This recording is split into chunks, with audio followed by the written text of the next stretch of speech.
They see my disability, I see my ability. They call me disabled, I call myself differently abled. There are some incidents that happen in your life. Those incidents break you, deform you, but they mold you into the best version of you. And the same thing happened to me. I was 18 years old when I got married. My father wanted me to get married. And all I said was, if that makes you happy, I'll say yes. And of course, it was never a happy marriage. Just about after 2 years of getting married, I met a car accident. Somehow my husband fell asleep and the car fell in the ditch. He managed to jump out, saved himself. I'm happy for him. But I stayed inside the car and I sustained a lot of injuries. The list is a bit long, don't get scared. The wrist was fractured. Shoulder bone and collarbone were fractured. My whole rib cage got fractured. And because of the rib cage injury, lungs and liver were badly injured. I couldn't breathe. I lost urinary bowel control. That's why I have to wear the bag wherever I go. 3 vertebrae of my backbone were completely crushed. And I got paralyzed for the rest of my life. I finally ended up in a hospital where I stayed for 2.5 months. I underwent multiple surgeries. One day, doctor came to me and he said, well, I heard that you wanted to be an artist, but you ended up being a housewife. I have a bad news for you. You won't be able to paint again because your wrist and your arm are so deformed, you won't be able to hold a pen again. Next day, doctor came to me and said, your spine injury is so bad, you won't be able to walk again. Because of your spine injury and the fixation that you have in your back, you won't be able to give birth to a child again. That day, I was devastated. I asked my mother, why me? And that is where I started to question my existence. Why am I even alive? And that is where I realized that the words have the power to heal the soul. My mother said to me, this too shall pass. God has a greater plan for you. I don't know what it is, but He surely has. And in all that distress and grief, somehow or the other, those words were so magical that they kept me going. One day I asked my brothers, I know I have a deformed hand, but I'm tired of looking at these white walls in the hospital and wearing these white scrubs. I'm getting tired of this. I want to add more colors to my life. I want to do something. Bring me some colors. Bring me some small canvas. I want to paint. So the very first painting I made was on my deathbed, where I painted for the very first time. It was not just an art piece or just my passion. It was my therapy. And then I was discharged and I went back home.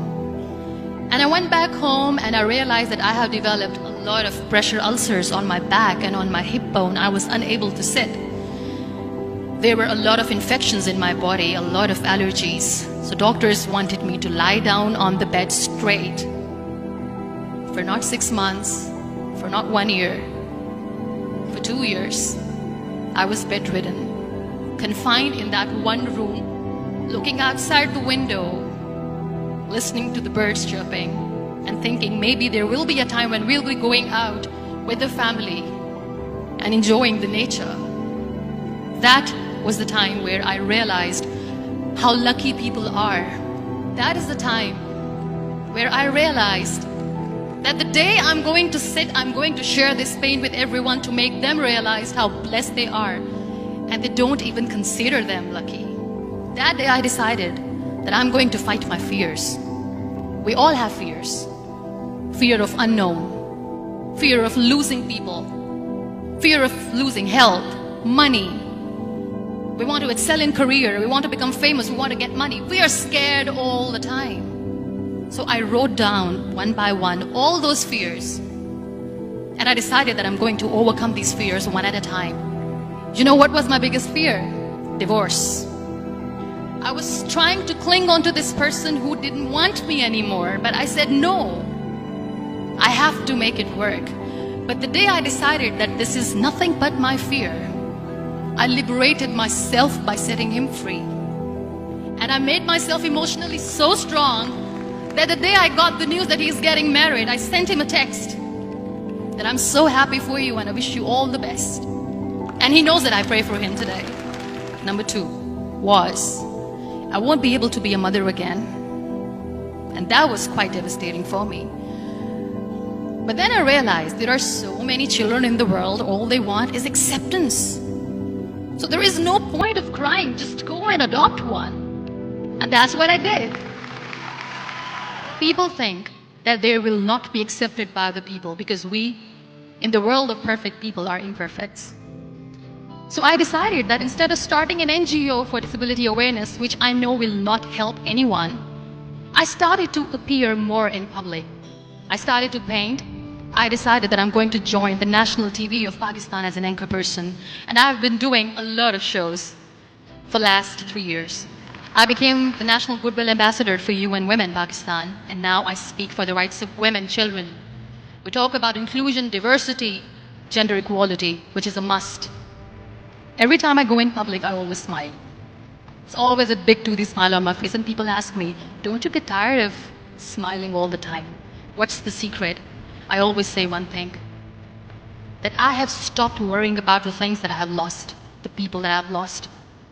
Things and people who were meant to be with me are with me.